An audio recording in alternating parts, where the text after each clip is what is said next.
tracking catastrophic Hurricane Milton as it makes landfall this evening on the west coast of Florida. Plus, students on campus protest Israel's war in Gaza. We have the latest. And an Oklahoma man on death row has his case heard by the Supreme Court. This is OU Nightly.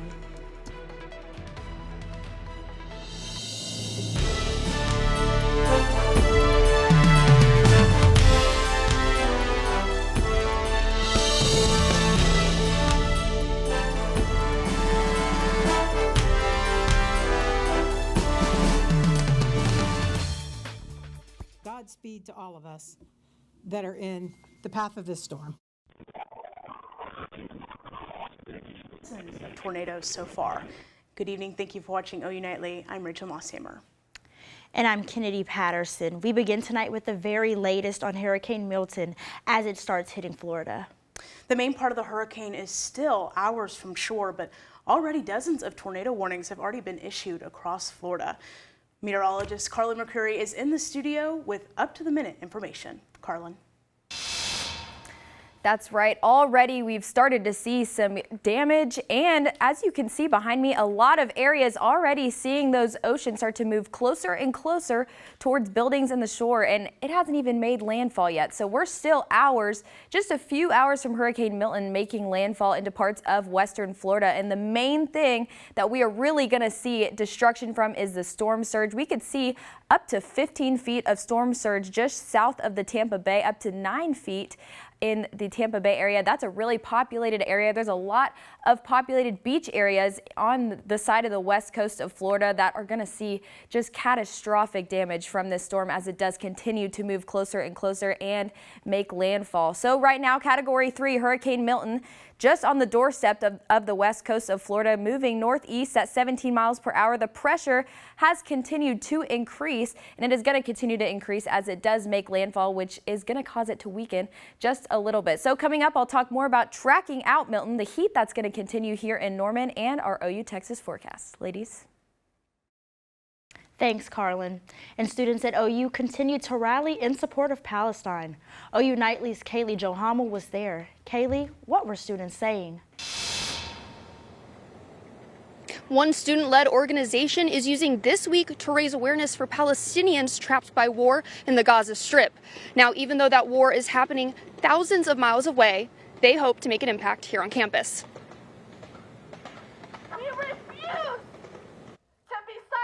Students making their voices heard.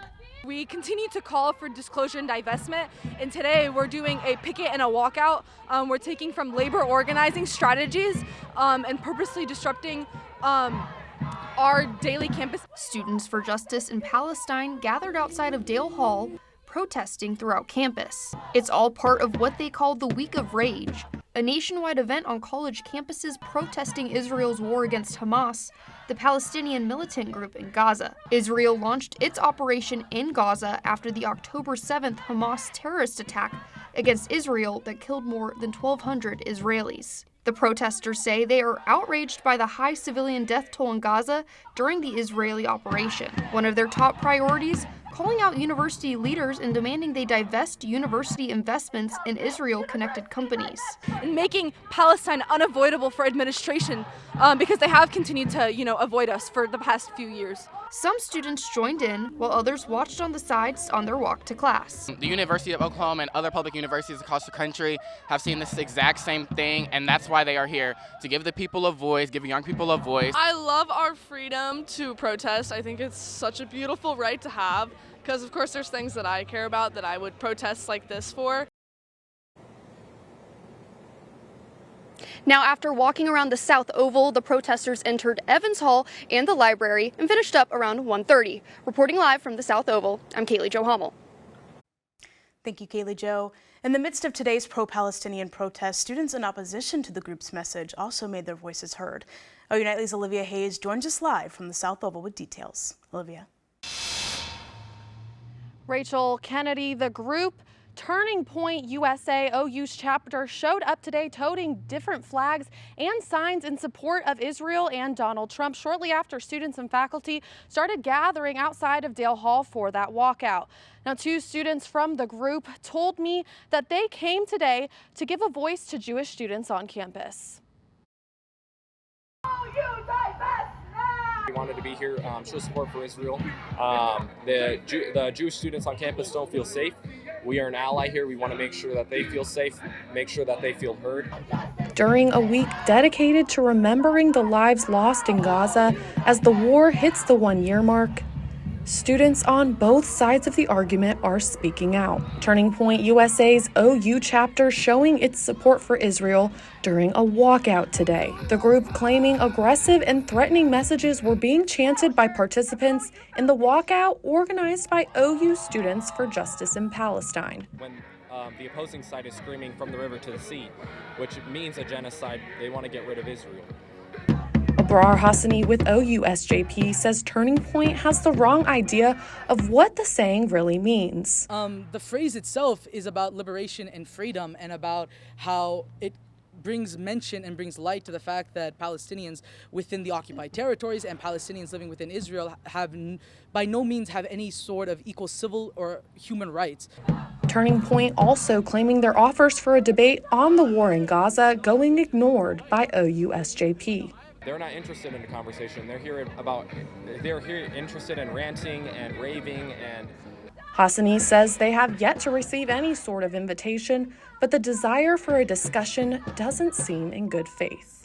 It seems like these guys are mainly just like partisan hacks who want to come in and annoy people, harass people. Now, this isn't the first time that a campus group has shown its opposition to Palestinian movements. The OU Republicans have shared their opposition in previous events. I saw their president standing with Turning Point USA at today's rally. Reporting live from the South Oval, Olivia Hayes, OU Nightly. Thanks, Olivia. A man is arrested in Oklahoma for an alleged terrorist attack. OU Nightly's Willie Gillespie is live in the newsroom with the details. Yeah, that's right. An OKC man is in custody after officials say he was plotting an election day terrorist attack. The FBI arrested Nasir Tahadi, who the Justice Department accuses of plotting an attack targeting large crowds this election day, inspired by the Islamic State militant organization.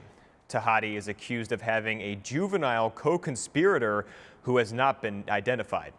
Officials say Tahadi was ordering AK-47 rifles, liquidating family assets, and buying one-way tickets for his family to move abroad. Rachel, Kennedy. Thanks, Willie. As tensions rise in the Middle East, President Joe Biden and Israeli Prime Minister Benjamin Netanyahu are speaking. Kariana Gamboa has that and the rest of today's international and national headlines from the News Center. For the first time in 2 months, President Joe Biden and Israel's Prime Minister spoke today about the growing war in the Middle East. Israel is still considering its response to last week's Iranian missile attack. Meanwhile, Israel's military has carried out more than 1,100 airstrikes on Lebanon since the start of its ground attacks earlier this month, targeting Hezbollah. North Korea says it's completely blocking access to the South Korean border today. North Korea's military says it will completely cut off roads and railways, putting a strong defense structures in place. It is unclear how this will affect ties with South Korea since cross-border travel has been suspended for years. Back here in the U.S., a union strike against Boeing approaches its one-month mark with no end in sight. 33,000 employees are striking over wage increases and the loss of pension plans. Workers say negotiations have been broken down and no new talks are scheduled. And yet again, the federal government spent far too more than it collected in revenue, racking up a budget deficit of $1.8 trillion for the 2024 fiscal year, according to the Congressional Budget Office. Back to you, Rachel. Thank you, Kariana. Today, an Oklahoma man who's been scheduled for execution 9 times had an appeal heard at the Supreme Court. Gaylord News reporter Victoria Anderson has the latest on today's testimony. A focus on fact today in the Supreme Court as judges heard arguments in the Oklahoma versus Glossip case. Glossip was convicted for allegedly hiring a man to kill his boss, and 25 years later is asking for a new trial citing evidence suppression. The loudest voice of support comes from Attorney General Gettner Drummond, who 2 years ago called for the case to be reinvestigated. I don't want to second guess the prosecutors. I think that in the aftermath, when we review the cold record, there were errors that need to be corrected. Questioning today focused on evidence surrounding Justin Sneed, the sole witness and killer. Glossip's team says Oklahoma County prosecutors held jail medical records from the defense that proved Sneed was taking lithium for a bipolar diagnosis. The court was very active. Typically, the entire procedure would last an hour. This went a full 2 hours. After questioning, the question came down to who knew what and who hid what. But for Attorney General Gettner Drummond, the question isn't about innocence, it's about fairness. I think that if Mr. Glossip is retried, that he will be found guilty of a crime. The question is, would it rise to the level of the death penalty? And I honestly don't think so. Though the decision won't come till the summer, Gettner is predicting a 5-3 ruling in Glossip's favor, giving Oklahoma's dead man walking another chance at justice. Reporting in Washington, D.C., Victoria Anderson, Gaylord News. And the Supreme Court judges are expected to make that ruling at the end of June. While Florida faces Hurricane Milton and the southeast cleans up from Helene, another part of the country faces the worst wildfire it's ever seen. The latest from North Dakota and how people there are dealing with this disaster coming up. And you're looking live at Naples, Florida. Rough surf there. We'll continue to track the storm as OU Nightly continues.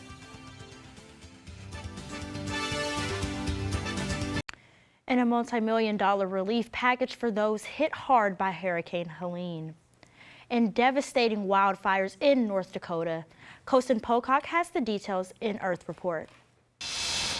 North Carolina lawmakers passed a $273 million funding bill to expand relief efforts to its counties hit hardest by Hurricane Helene.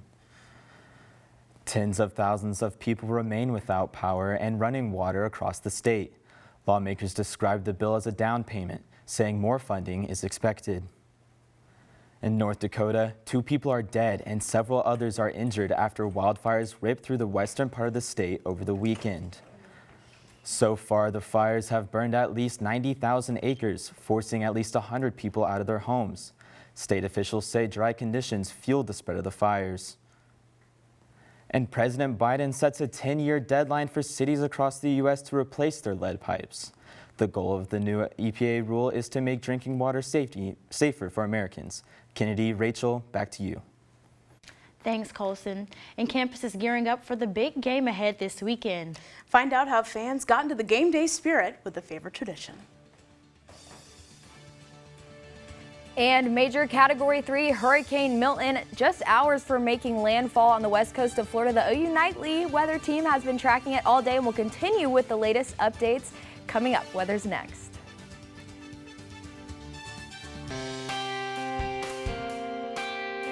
Welcome back. All eyes on the west coast of Florida as Category 3 Hurricane Milton is set to make landfall later this evening and overnight tonight. And looking out live on Tampa right now, you can already see the ocean is starting to pick up and get fairly rough. And keep that in mind, we have not made landfall yet. So already the seas are starting to get rough and the surge is starting to move in. So the peak surge that we are going to see, this is going to be very important for those of you in parts of western Florida. If you did choose to not evacuate, that storm surge is going to be very life-threatening, catastrophic, up to 15 feet south of the Tampa Bay area. Tampa up to 9 feet, and then moving up towards the north, you could still see some levels of storm surge up there. So basically the whole state of Florida does have a chance to see some storm surge from the hurricane that will be moving through this afternoon and evening. So right now, Milton is a Category 3 pressure at 948 millibars. It's moving fairly slowly, but into the rest of the night tonight, you are going to be able to see that we are going to have it move through. So once again, moving northeast at 17 miles per hour. And the major story that we have seen with this hurricane is we've seen some tornadoes throughout the day as it has gotten closer and closer to making landfall. You can see a tornado watch is out for a lot of Florida, even some tornado warnings that we did see earlier. Some observed tornadoes even in parts of southern Florida, Fort Myers. This is a video of a possible tornado from a security camera. So keep that in mind with hurricanes. Not only do you get the very strong hurricane force winds, the storm surge, you can also see some tornadoes, especially as it does continue to move through parts of Florida. So timing everything out for you by later this evening and overnight, it is going to continue to move up and through Florida to our east. By Thursday, it will be out of our area. The eye will have already moved through. So that storm surge is a very important thing to keep in mind. Up to 15 feet for some very populated areas in parts of Florida, very populated beach areas as well. Another thing to keep in mind is the wind probability. This is for hurricane force winds above 74 miles per hour. So this is right around where the eye wall is projected to make landfall. So south of the Tampa Bay area, keep that in mind. That's very important. Those hurricane force winds are going to be very, very strong. And even if you are in the path of the eye, you could see we are going to struggle a lot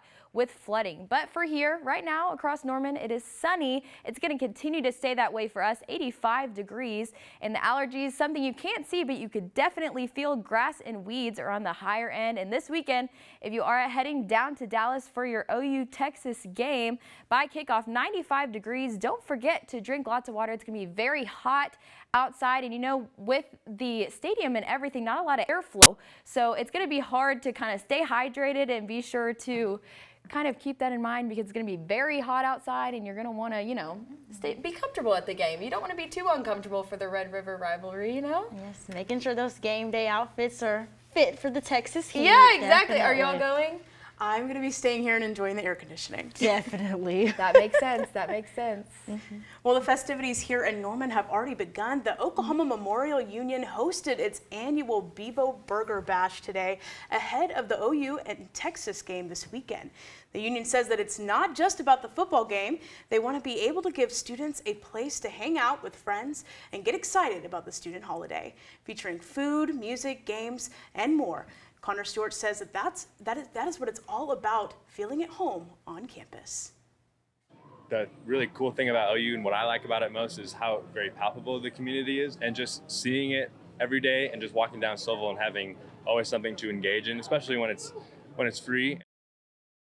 The Sooners will try to bash Bevo and the Longhorns at 2:30 this Saturday at the Cotton Bowl in Dallas. A first for OU football is coming up in the Red River Showdown. Hallie McPherson has more on new rules coming to college football.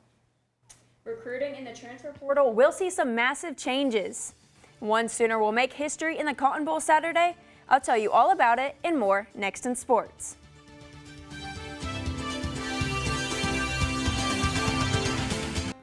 Hello, I'm Hallie McPherson, and it's time for sports. It is one of the biggest weekends in college football, and an even bigger weekend for Oklahoma quarterback history. As Oklahoma and Texas walk into the Cotton Bowl for the first SEC Red River Showdown, Michael Hawkins Jr. walks in for the first time even suited up, becoming the first OU true freshman quarterback to ever start in a Red River game.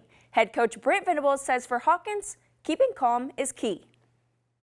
He'll have trust and belief in the guys around him and the calls, and play the calls. Don't overcomplicate things, and again, don't try to win the game in the first quarter. And but he's a playmaker. And so you don't want to handcuff him either, and but you know, again, don't let the emotions hijack what it takes to execute. OU Nightly reporter Emily LaBeth is right outside Love's Field under the sun, getting a first look at Oklahoma softball's second battle series. Yeah, Hallie, it may not feel like fall, but fall ball is here, and Patty Gasso's brand new statue is right behind me. And tonight at Love's Field, in just a couple hours, the four-peat national champions will play an inter-squad scrimmage. But with the new season comes new faces. OU lost 10 seniors, but added 8 freshmen and 5 transfers. And one of those freshmen stood out last week, Gabby Garcia. She had a 3-hit game. And a familiar name, Sydney Sanders. She had a 2-run bomb in the 7th. And Patty Gasso is excited to take on a larger role this season. I get to coach again. And no offense to our last year's team, they were all so good. All I did was kind of manage. This year, we're going to be coaching the prideful young athletes. They're so proud to be here. OU starts their journey to strive for 5 tonight at 6:30, and this is their last time to get some reps before they take on Texas A&M Commerce. Reporting from Loves Field, Emily Labeth, OU Nightly. Thank you, Emily. The NCAA Division I Council made some changes to high school signing days today, eliminating the national letter of intent from future college athletes. Because of the transfer portal and money changes, this makes the long-standing tradition outdated and not needed. Kennedy, Rachel? And Hurricane Milton continues to make its way towards Florida. The latest when we return.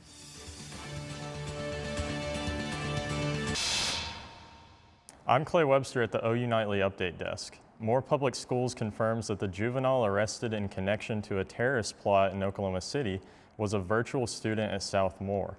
That information was shared in a statement released by the district today. The student's name has not yet been released. Rachel, Kennedy, back to you in the studio. Thanks, Clay. And Carlin, what can we expect the next few days? Well, it's going to heat up over the next few days. That's something to remember because you want to stay hydrated, especially if you're going down to the Red River rivalry. And we're also tracking Hurricane Milton. It's going to cause a lot of catastrophic damage in parts of Florida. So just keep Florida people in your thoughts and prayers, you know. It's going to be a hard next few days for them. Yeah. Thank you, Carlin. Thank you so much for watching OU Nightly. I'm Rachel Mosshammer. And I'm Kennedy Patterson. Be sure to watch OU Nightly live weekdays at 4:30. Good night.